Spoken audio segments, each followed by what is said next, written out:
వేటిని విడిచిపెట్టకూడదు లేదా మర్చిపోకూడదు. టైటిల్ ఏంటంటే ఆత్మీయులమైనటువంటి మనము వేటిని విడిచిపెట్టకూడదు లేదా మరచిపోకూడదు. మామూలుగా అయితే విడిచిపెట్టాలి అనేది నేర్చుకున్నాం గతంలో. ఇప్పుడు వేటిని విడిచిపెట్టకూడదు, జాగ్రత్తగా భద్రం చేసుకోవలసిన వేటి? డబ్బుల, బంగారమా, వస్తువుల, ఏమిటి? చూద్దాం రండి. సామెతల గ్రంథం 4వ అధ్యాయం 13వ వాక్యాన్ని మనం చదువుతున్నాం. సామెతల గ్రంథం 4వ అధ్యాయం 13వ వచనం. ఉపదేశమును విడిచిపెట్టక దానిని గట్టిగా పట్టుకొనుము, అది నీకు జీవం కనుక దానిని పొందియుండుము. ఆమేన్. హల్లెలూయా, హల్లెలూయా. ఇక్కడ సొలొమోను ఈ సామెతల గ్రంథాన్ని రాశారు. సొలొమోను గారు తన యొక్క అనుభవంలో నుంచి, తనకు ఎదురైన అనుభవాలు, తను చూసినవి, తను అనుభవించినటువంటి పరిస్థితుల నుంచి కొన్ని విషయాలు మనతో మాట్లాడుతున్నారు. అదేంటంటే మొట్టమొదటిగా ఉపదేశమును విడిచిపెట్టకూడదు. ఆమేన్. ఉపదేశమును విడిచిపెట్టకూడదు. విడిచిపెట్టడం, ఉపదేశం ఇవ్వడం అంటే అది వస్తువా? అమ్మా చెప్పండి. ఉపదేశము విడిచిపెట్టకూడదు అంటే అది వస్తువు కాదుగా. మన చేతిలో ఉన్న బీగాలు తాళం చెవులు కావుగా. మరి ఉపదేశమును విడిచిపెట్టడం అంటే ఏంటి? మాకు ఇది అవసరం లేదని మర్చిపోవడమా? దాన్ని గ్రహించుకోవడమా? కదా. ఇక్కడ అంటాడు ఉపదేశమును విడిచిపెట్టద్దు. విడిచిపెట్టకుండా ఉపదేశానుసారంగా ఉండటం వల్ల ఏమవుతుందంటే అది మనకి జీవము ఉంటుంది. చదవండి ఆ వచనం పూర్తిగా. దాన్ని గట్టిగా పట్టుకొనుము, అది నీకు జీవము కనుక. ఉపదేశాన్ని ఏం చేయాలంట? గట్టిగా పట్టుకోవాలి. ఉపదేశమును గట్టిగా పట్టుకోవాలి. చాలా మంది ఈ ఉపదేశము అనగా వాక్యమే ఏంటండి? దేవుని గురించిన మాటలే. ఈ ఉపదేశంలో చాలా మంది ఏం చేయట్లేదు? గట్టిగా పట్టుకోవట్లేదు. మిగతా అన్ని పట్టుకుంటారు. ఉపయోగం లేనివి, ఉపయోగం ఉన్నవి, ప్రయోజనం లేనివి, అప్రయోజనమైనవి. సంఘంలో కానివ్వండి, వ్యక్తిగత జీవితంలో కానివ్వండి, బైబిల్లో కానివ్వండి, పట్టుకోవలసింది గట్టిగా పట్టుకోవట్లేదు. పట్టుకోకూడనిది, ఉపయోగం లేదు కానీ ఏం చేస్తున్నా? గట్టిగా పట్టుకొని మాట్లాడుతున్నారు. Praise the lord. సొలొమోను అంటాడు ఉపదేశమును మీరు విడిచిపెట్టొద్దు, దానిని గట్టిగా పట్టుకో. 12 మంది శిష్యులు ఉన్నారండి. ప్రారంభంలో 12 మంది శిష్యులు ఉన్నారు యేసు ప్రభు దగ్గర. వాళ్ళకి ఎన్నో శ్రమలు వచ్చినాయి, ఎన్నో కష్టాలు, ఎన్నో శోధనలు వచ్చినాయి. ఆ శ్రమలు, శోధనలు తట్టుకుంటున్నారు, ఎదుర్కొంటున్నారు. అటువంటి కృప దేవుడు వారికి అనుగ్రహిస్తున్నాడు. మీరు గమనించండి, మన శ్రమను జయిస్తున్నామంటే అది మన శక్తి సామర్థ్యం కాదు, ఆయన కృప వల్లే కదా. నీ కృప చేతనే, దేవుని కృప ఉంటేనే మనం ఒక అడుగు ముందుకు వేయగలం. ఆయన కృప లేకపోతే మనం నిలబడలేము. పౌలు అంటాడు కొరింథీ పత్రికలో, అయితే ఈ శ్రమలో నిలబడ్డాను, ఈ శోధంలో నిలబడ్డాను, ఇన్ని కష్టాలు దాటుకొని ముందుకు రాగలిగానంటే అది నా జ్ఞానం వలన, శక్తి వలన కాదు, నీ కృపయే. Praise the lord. కాబట్టి ఆయన ఉచితమైనటువంటి కృప మన నీతిమంతులుగా మార్చింది. ఆ కృప వల్ల మనం నడిపించబడుతున్నాం. మరి అన్ని శ్రమలు వచ్చినా కూడా 11 మంది ఉపదేశాన్ని గట్టిగా పట్టుకున్నారు. ఎంతమందిలో? 12 మందిలో 11 మంది గట్టిగా పట్టుకున్నారు. ఆ గట్టిగా పట్టుకున్న 11 మంది ఎక్కడికి వెళ్ళారు? జీవములోనికి వెళ్ళారు. వారికి అదేమంది? జీవము అనగా వారు నిత్యత్వంలోనికి వెళ్ళిపోయారు, పరదేశికి వెళ్ళిపోయారు, బలిపీఠము కిందికి వెళ్ళిపోయారు. బలిపీఠము కింద అనగా పరదేశి. ఇప్పుడు ఉపదేశమును నిర్లక్ష్యం చేసి, వాక్యాన్ని నిర్లక్ష్యం చేసి, వాక్యాన్ని పెడచెవిని పెట్టి, ధనాపేక్ష కలిగి యేసుక్రీస్తును సైతం నాణ్యములకు డబ్బులకు అమ్మి వేసిన ఇస్కరియోతు యూదా ఏమైపోయాడు? ఆయనకు ఉపదేశం చేయలేదా దేవుడు? అమ్మా చెప్పండి. ఉపదేశం ఆయనకి లేదా? వాక్యం ఆయన వెళ్ళలేదా? విన్నాడు. కానీ ఆయన దేన్ని గట్టిగా పట్టుకున్నాడంటే అప్రయోజనమైపోయిందని బైబిల్ చెప్తుంది. నీ బంగారము నీ ధనము అక్కరకు రాదు అని. అందుకంటాడు సొలొమోను ద్వారా, ప్రియ దేవుని సంగమ ఆత్మీయులుగా రక్షించబడిన మనం బహుగా గుర్తు పెట్టుకోవాల్సింది ఏంటంటే ఉపదేశమును విడిచిపెట్టకూడదు. దానిని మనం గట్టిగా పట్టుకోవాలి. చిన్న సేవకుడు చెప్పినా, పెద్ద సేవకుడు చెప్పినా, ఏ సంఘంలో బోధించినా, నువ్వు టీవీ ముందు కూర్చొని వాక్యం విన్నా, మొబైల్లో వాక్యం ఇచ్చినా ఏం చేయాలి? ఉపదేశమును గట్టిగా పట్టుకోవాలి. దాన్ని నమ్మాలి, ఆ వాక్యాన్ని నమ్మాలి. అలా ఉపదేశంలో వారు గట్టిగా పట్టుకున్నారు. వారికి శ్రమలు వచ్చినాయి, కష్టాలు వచ్చినాయి, నిందలు వచ్చినాయి, అవమానాలు వచ్చినాయి, తినడానికి నీళ్లు లేవు, పారిపోయే పరిస్థితులు వారికి వచ్చినాయి, మరణావస్థకరమైన పరిస్థితులు వారికి వచ్చినాయి. అయినా ఉపదేశమును మరిచిపోలేదు. ఆ ఉపదేశాన్ని గట్టిగా పట్టుకున్నారు. ప్రభు రాకడ కొరకు ఎదురు చూశారు. ఒకానొక రోజు ప్రభు వారిని ప్రత్యేకపరిచాడు. దేవునికి స్తోత్రం. వారందరినీ బలపరిచాడు. దేవునికి స్తోత్రం. చనిపోయి తిరిగి లేచి వచ్చి ఆ 40 రోజులు శిష్యులను మరలా ప్రభు సమకూర్చాడు. అవునా కదా? ఉపదేశాన్ని ఏం చేయకూడదు? మనం విడిచిపెట్టకూడదు, మర్చిపోకూడదు. మర్చిపోవడం వల్ల చాలా అనర్థాలు ఉన్నాయి. అవ్వాదాములకు ఉపదేశం చేశాడు. ఈ పండు తిను దినమున నిశ్చయముగా చచ్చెదరు. ఇది ఉపదేశమే, ఇది వాక్యమే. విన్నారు కానీ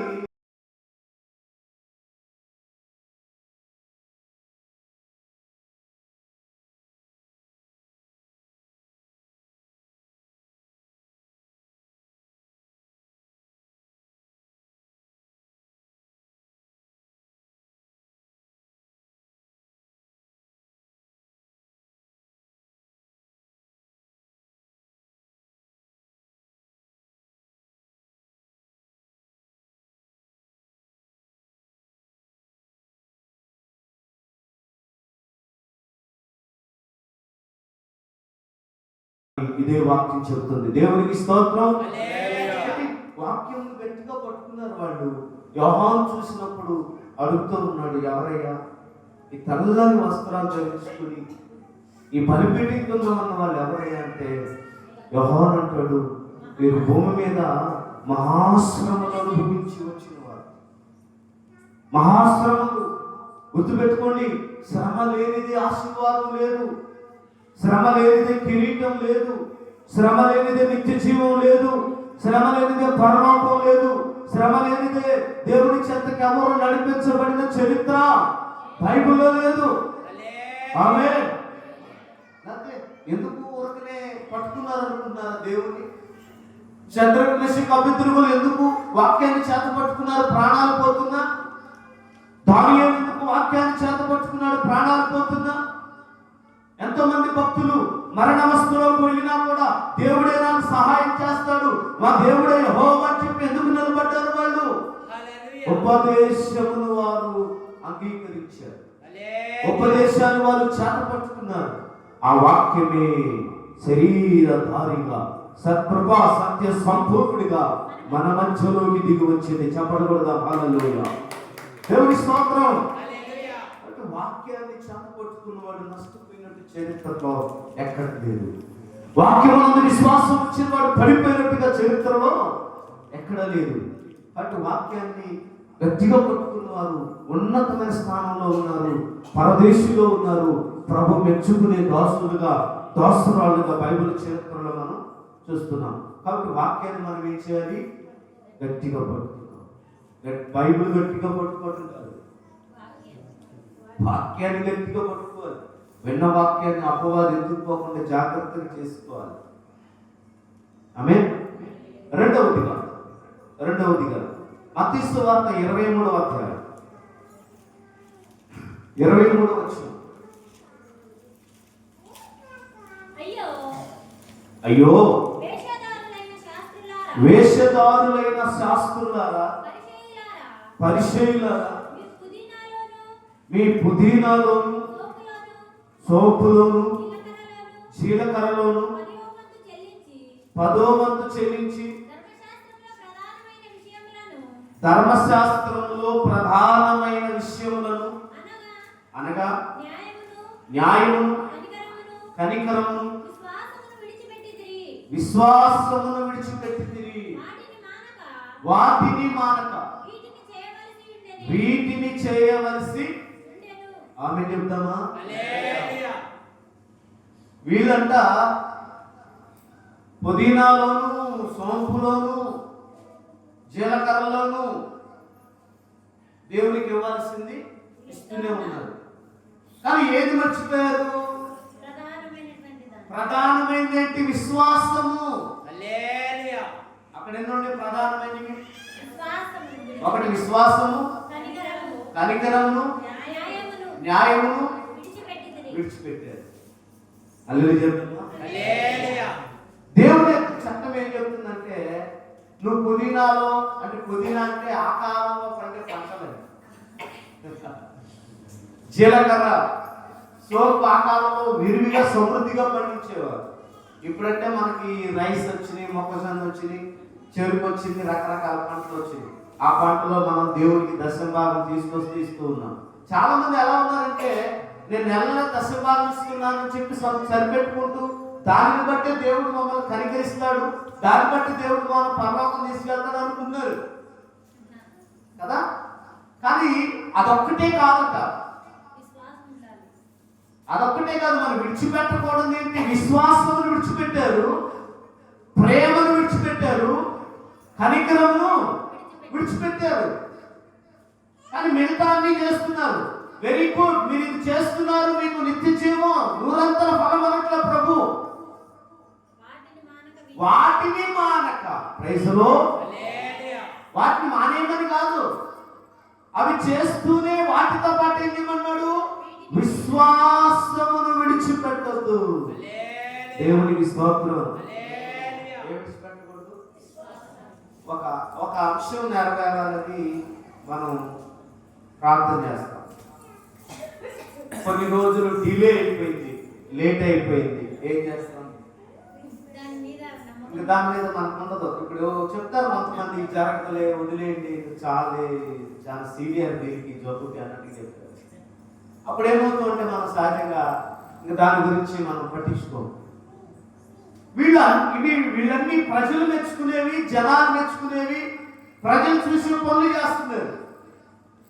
కానీ దేవుడు మెచ్చుకునే విషయాలు ఏంటంటే విశ్వాసమును విడిచిపెట్టుకో. దేవుని యందు మనకి అపారమైన ప్రేమ కలిగి ఉండాలి, దేవుని యందు మనం విశ్వాసం కలిగి ఉండాలి, దేవుని యందు మనం కనికరం కలిగి ఉండాలి. దేవునికి స్తోత్రం. విశ్వాసమును విడిచిపెట్టకూడదు. 90 సంవత్సరాల వయసు వచ్చిన, 99 సంవత్సరాల వయసు వచ్చిన భార్య భర్త ఎంతో మంది ఎన్నో మాటలు మాట్లాడుతున్నారు కదా, ఎన్నో మాటలు మాట్లాడుతున్నారు. ఎన్నో నిందలు వచ్చినా, ఎన్నో అవమానాలు వచ్చినా కూడా శారం అంటుంది, నా దేవుడు నమ్మతగినవాడు. దేవునికి స్తోత్రం. నా దేవుడు నమ్మతగిన తగిన వాడు. నా శరీరం సహకరించకపోయినా, నా గర్భం ఉడికిపోయినా, నా భర్త ముసలివాడైనా, యెహోవాకు అసాధ్యమైనది ఏదీ లేదని నమ్మారు వాళ్ళు. Praise the lord. విశ్వాసమును మనం విడిచిపెట్టకూడదు. విశ్వాస విషయంలో బలహీనులు కాకూడదు. అందుకని విశ్వాసమును విడిచిపెట్టకుండా ప్రభు రాకడ వరకు అపోస్తలులు అందరూ ఏం చేస్తున్నారు? హెబ్రీ పత్రిక 12 మొదటి వచనంలో పౌలు గారు మాట్లాడుతూ, విశ్వాసమునకు కర్తయు దానిని కొనసాగించువాడునైన యేసు వైపు చూచుచు పరుగు పంథమును తుదముట్టించాలి. ఆమేన్. శ్రమలు వచ్చినా, శోధనలు వచ్చినా, కష్టాలు వచ్చినా, మనం అనుకున్నవి జరిగినా జరగకపోయినా విశ్వాసంలో ఏమైపోతామంటే సన్నగిల్లిపోతూ ఉంటాం. సంవత్సరాల తరబడి విశ్వాసంతో ఎదురు చూస్తూ ఉన్నాడు భర్తిమయి. గుడ్డి భర్తిమయి విశ్వాసంతో ఎదురు చూస్తూ ఉన్నాడు. ఏదో ఒక రోజు యేసు ఈ ఊరికి వస్తాడు అని, ఏదో ఒక రోజు నా ప్రభు వస్తాడు, నా స్థితిని మారుస్తాడు, నా పరిస్థితిని మారుస్తాడు, నా జీవితాన్ని మారుస్తాడని ఎదురు చూస్తూ త్రోవ పక్కన ఒక గుడ్డ పరుచుకొని అడుక్కుంటూ తన జీవితాన్ని కాపాడుకుంటూ వస్తున్న ఒకను ఎదురు చూస్తున్న సమయంలో ఆ గడియ రానే వచ్చింది. అందుకని అతను మాట్లాడుతున్నాడు, దావీదు కుమారుడైన యేసు అని. దేవునికి స్తోత్రం. విశ్వాసమును విడిచిపెట్టకూడదు. శత్రుక విషయం కింద చెప్పాను, మా దేవుడు రక్షించకపోయినా సరే నువ్వు నిలవబెట్టించిన ఈ ప్రతిమకు నేను మొక్కము అని చెప్పారు. దేనితో చెప్పగలరు? ఇంత ధైర్యంగా మాట దేని చూసుకొని చెప్పగలరండి? విశ్వాసమే. దేని చూసి చెప్పారు? విశ్వాసం ఉంది కాబట్టి, నమ్మారు కాబట్టి, విశ్వసించారు కాబట్టి వారు దాన్ని విడిచిపెట్టలేదు. చాలా మంది మన విశ్వాసాన్ని బలహీనపరుస్తారు, చాలా మంది మనల్ని అణిచివేస్తారు. కుటుంబంలో భర్తే కావచ్చు, భార్య కావచ్చు, కుటుంబీకులే కావచ్చు, మన విశ్వాస పరిమాణాన్ని ఏదో ఒక రకంగా డిస్టర్బ్ చేయాలని చూస్తారు. మనం పౌలు మాట ఎప్పుడు గుర్తుపెట్టుకోవాలి, విశ్వాసానికి కర్త యేసు. ఆమేన్. మొదటిది ఉపదేశమును విడిచిపెట్టకూడదు. రెండవది విశ్వాసమును విడిచిపెట్టకూడదు. అనుకున్నట్టుగా జరిగినా జరగకపోయినా ప్రభు కొరకు ఎదురు చూడాలి, దేవుని రాకడ కొరకు ఎదురు చూడాలి, ఆయన రక్షణ కొరకు మనం ఎదురు చూడాలి, ఆయన కనికరించే వరకు ఎదురు చూడాలి. నాకు ఆశ్చర్యమైన విషయం ఏంటంటే, ఆ కోనేటి దగ్గర కూర్చున్నాడు 38 సంవత్సరాలు ఎందుకున్నాడు అర్థం కాదు కదా. 38 సంవత్సరాలు ఉన్నాడు. ఏదో ఒక రోజు కదా అక్కడ యేసు ప్రభు వస్తాడు లేపుతాడని కాదు, అక్కడ ఆయన తెలియదు, అసలు యేసు ప్రభువే తెలియదు. కానీ అతను విశ్వాసం అది. నీళ్లు కదిలింపబడినప్పుడు ఏదో ఒక రోజు నేను కూడా మొదట దిగాలి. అతను కూడా నమ్మకం అది, అతను కూడా విశ్వాసం అది. ఆ కోనేటి మీద అతను అలాగ ఉన్నాడు కనుకనే ప్రభు దృష్టి ఎవరి మీదకి వెళ్ళింది? అతని మీదకి వెళ్ళింది. హల్లెలూయా. సన్నగిప్పు అక్కడ అప్పు తీరలేదు, రోగం తగ్గలేదు, సమస్యలు పోలేదని బలహీనం కావద్దు ప్రేమ జరుగుతుంటారు. ఎందుకంటే మన ప్రధాన యాజకుడు మనకంటే ముందుగా వెళ్ళి ఉన్నాడు. మన ప్రధాన యాజకుడు ఎవరో? యేసుక్రీస్తు. మనకంటే ముందుగా ఆయన ఎక్కడికి వెళ్ళాడు? పరదేశం వెళ్ళిపోయాడు. కాబట్టి ఆయన కొరకు విశ్వాసంతో మనం కనిపెట్టుకుని ఉండాలి. అందుకంటాడు, నేను మిమ్మల్ని అనాథులుగా విడిచిపెట్టకుండా మీకు వేరొక ఆదరణకర్తను మీ కొరకు పంపిస్తాను. నేను లేనని, సిలువ వేశారని, నన్ను చంపేశారని, నేను ఆరోహణమైపోతానని కలవరపడద్దు. నేను మీ కొరకు వేరొక ఆదరణకర్తను పంపిస్తానని పరిశుద్ధాత్మ దేవుని భూమి మీదకి పంపించారు. దేవునికి స్తోత్రం. విశ్వాసంలో ఏమైపోయారు వాళ్ళు ఆ టైంలో, ఆ 40 days లో చాలా మంది పడిపోయారు. సన్నగిలిపోయారు. ఏ పని విడిచిపెట్టారు ప్రభు దగ్గరకు వచ్చినప్పుడు మరలా వాళ్ళు ఏం చేశారు? ఆ పనులు చేయడానికి వెళ్ళిపోయారు. నిరీక్షణ లేని వారు అయిపోయారు. మరలా దేవుడు అన్ని రోజుల పాటు వారితో మరలా ప్రత్యక్షపరుచుకొని వారందరినీ సమకూర్చారు. మన విశ్వాసంలో బలహీనమయ్యే పనులు, పడిపోయే పనులు, దిగజారిపోయే పనులు, లేదా మనం దేవుడి చెంతకు రాకుండా, ఎదగకుండా, బలపడకుండా కొన్ని ఆటంకాలు అపవాది మనకి కలుగు చేస్తాడు. అలాంటప్పుడు మనం ఉపదేశములు గట్టిగా పట్టుకుంటే ఆ ఉపదేశము వాక్యమే, ఆ వాక్యం వెనుక వలన విశ్వాసాన్ని కలుగు చేస్తుంది. దేవునికి స్తోత్రం. విశ్వాసంలో సడలిపోకుండా దేని కొరకైతే ప్రార్థన చేస్తున్నారు, ఏది జరగాలని కోరుకుంటున్నారో దాన్ని విడిచిపెట్టకుండా ప్రార్థన చేయండి. బైబిల్ అంటుంది, నమ్ముట నీ వలనైతే నమ్మువానికి సమస్తము సాధ్యమే. Praise the lord. మూడవదిగా మనం చదువుదాం. రండి, మీ దగ్గర ఉన్న బైబిల్ ఓపెన్ చేసి మూడవదిగా 2వ దినవృత్తాంతముల గ్రంథం, 2వ దినవృత్తాంతముల గ్రంథం 32వ అధ్యాయం 7వ వచనం. 2వ దినవృత్తాంతాల గ్రంథం 32వ అధ్యాయం 7వ వచనం. వారు 3వ మాసమందు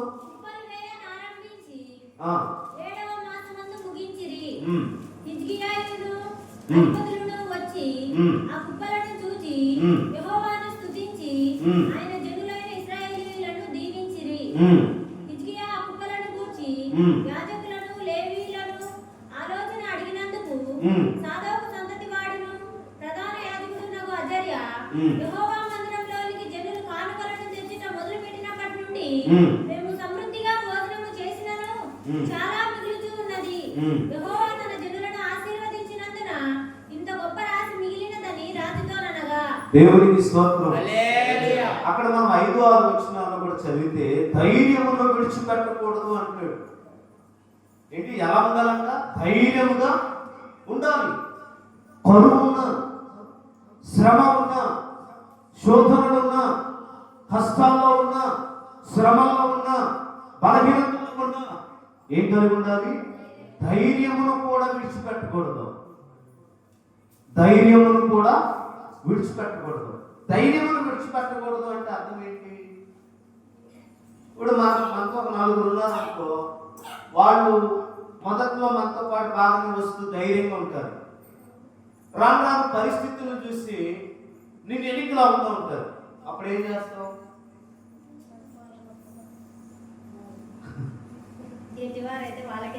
కదా. ఇప్పుడు దావీదు దగ్గరికే వద్దాం. సౌలు గారు, దావీదు యొక్క అన్నలు, సైన్యం కదా, ఇశ్రాయేలు జనాంగం, వీళ్ళందరూ సౌలు కానివ్వండి, దావీదు యొక్క సహోదరులు కానివ్వండి, సైన్యం కానివ్వండి, ఏ ఒక్కళ్ళైనా దావీదుకు ధైర్యం చెప్పారు? మరి అందరూ ఎన్నికలాగుతున్నప్పుడు ఇంకేం ఎలా వెళ్తాడు ముందుకి?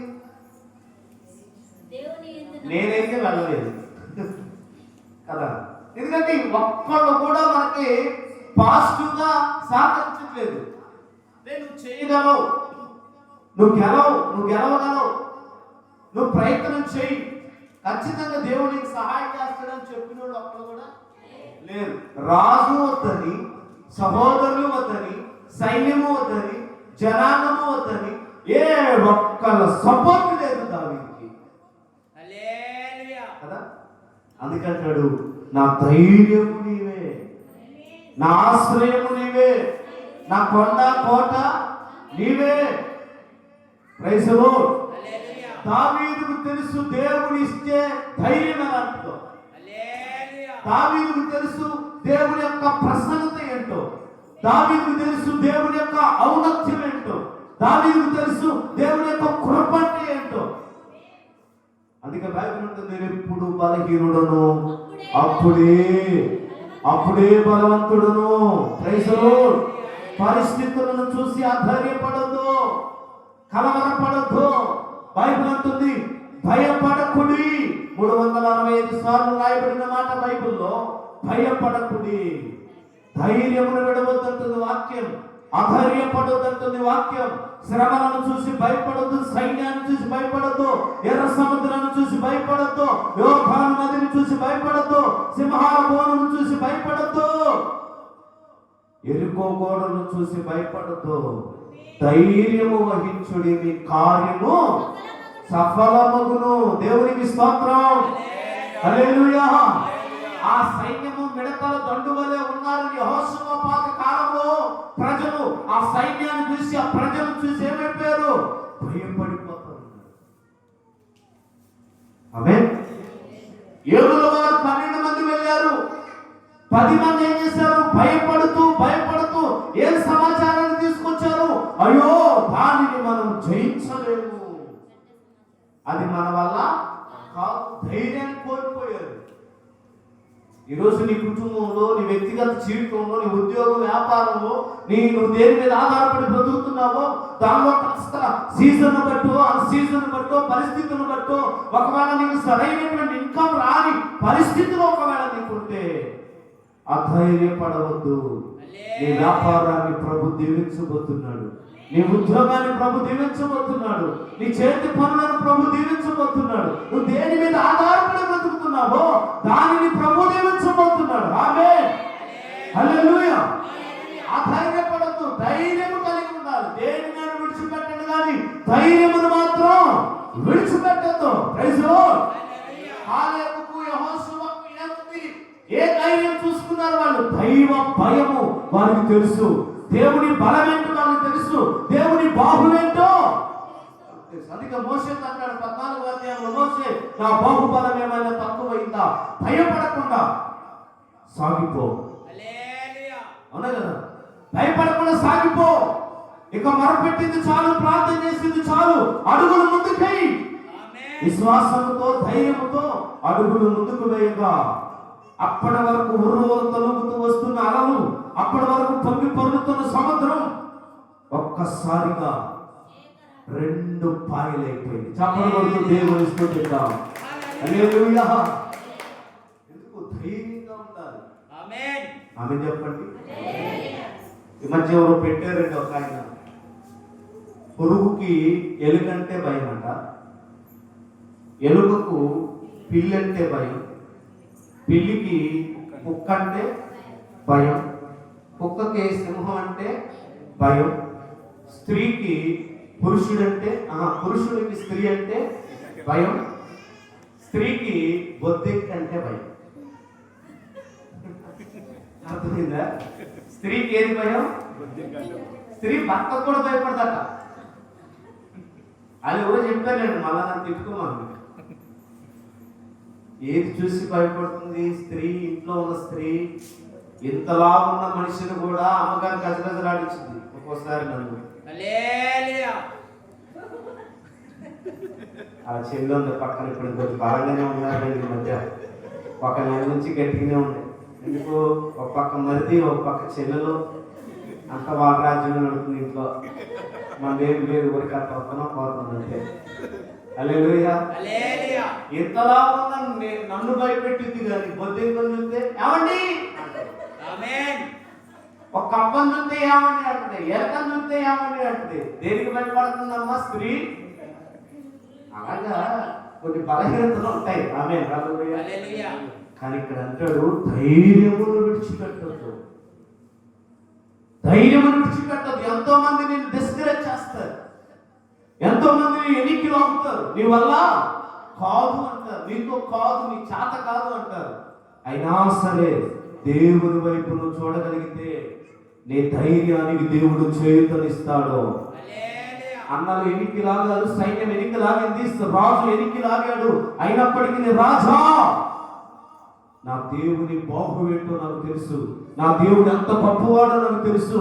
నేను గొర్రెలు కాస్తున్న చిన్నప్పటి నుంచే నా దేవుడు ఏంటో నేను చూశాను. మరి ఎంతకాలం సేవలో, విశ్వాస జీవితంలో ఉన్నారు మీరు? ఒకళ్ళు 20 సంవత్సరాలు, 30 సంవత్సరాలు, 10 సంవత్సరాల నుంచి దేవుడిని నమ్మారు. ఎన్నో అద్భుతాలు చేశాడు కదా దేవుడు, ఎన్నో కార్యాలు, ఎన్నో అంశాలు నెరవేర్చాడు కదా. మరి ఇప్పుడున్న దాన్ని చూసి ఎందుకు భయపడుతున్నావు? అదే అంటాడు దావీదు. ఎలుగుబంటిని చంపడానికి సహాయం చేసిన దేవుడు, సింహాన్ని చేర్చడానికి సహాయం చేసిన దేవుడు, ఈ గొల్యోతును చంపడానికి కూడా సహాయం చేస్తాడు. ఎంతమంది ఎనికి రాగినా ధైర్యమును విడిచిపెట్టలేదు, విశ్వాసాన్ని విడిచిపెట్టలేదు, ఉపదేశాన్ని విడిచిపెట్టలేదు. చప్పట్లు కొడదాం. హల్లెలూయా. వీటిని గట్టిగా పట్టుకున్నాడు. దేవుడు చేసే ప్రతి కార్యం దావీదు కల్లారా చూశాడు, అనుభవించాడు. ఎంతమంది తనకి ఎనికి లోక ఒక్కడు కూడా సపోర్ట్ చేయలేదు. ఒకే ఒక్క వాక్యం సపోర్ట్ చేస్తుంది. ఏంటా వాక్యం? పర్వతాలు తొలగిపోయినా, మెట్టలు తగిలినా నా కృప నిన్ను విడిచిపోదు. ఉదయం దీని గురించే మనం మాట్లాడుకున్నాం. కృప ఏం చేస్తుంది? కృప అంటే ఏంటి? 3 విషయాలు మనం నేర్చుకున్నాం. దేవునికి స్తోత్రం. ఈరోజు వాక్యం వింటున్న బిడ్డలారా గమనించండి. ధైర్యాన్ని విడిచిపెట్టమాట. నీ కుటుంబ పరిస్థితులు ఏవైనా, ఆర్థిక పరిస్థితులు ఏవైనా, అనారోగ్య పరిస్థితులు ఏవైనా, పిలిచిన దేవుడు నమ్మదగిన వాడు. ఆయన మనల్ని నట్టేట వదిలిపెట్టి వెళ్ళిపోయేవాడు కాదండి. దిక్కులేని వారిగా వదిలిపెట్టిపోయేవాడు కాదండి. నీకోసం మహామహిమను విడిచిపెట్టి, పరలోక సౌందర్యమును విడిచిపెట్టి, ఆనందాన్ని ఐశ్వర్యాన్ని విడిచిపెట్టి, తండ్రితో ఉన్న సత్సంబంధాన్ని విడిచిపెట్టి నీకోసం దిగి వచ్చి ఆఖరి రక్తం వరకు చిందించి నా పాపములను కడిగి పవిత్రపరిచి పరలోక రాజ్యానికి సిద్ధపరిచిన దేవుడు నిన్ను విడిచిపెడతాడా? నిన్ను మరిచిపోతాడా? మర్చిపోదు. ఆత్మీయులుగా మనం అనేక సంగతులు ఉన్నాయి బైబిల్లో. ఈ 3 విషయాలు గుర్తుపెట్టుకోండి. 1, ఉపదేశమును విడిచిపెట్టమాకండి. 2, విశ్వాసాన్ని విడిచిపెట్టమాకండి. 3, ధైర్యమును విడిచిపెట్టమాకండి. యేసుకేలు రాజు అదే చెప్తున్నాడు. విశ్వాసం, ధైర్యమును విడిచిపెట్టద్దు. దేవునికి స్తోత్రం. హిజ్కియా రాజు చెప్తున్నాడు, ధైర్యమును విడిచిపెట్టద్దు. దేవుని వైపు చూడండి, ఆయనే మిమ్మల్ని నడిపిస్తారు. ఈ రాత్రి ఈ 3 విషయాలు మనం సరి చేస్తూ ఆధ్యాత్మిక జీవితంలో ముందుకు వెళ్దాం. అట్టి కృప దేవుడు మనకు దయచేయండి. ఆమేన్. లేచి నిలబడదాం. ఒక పల్లవి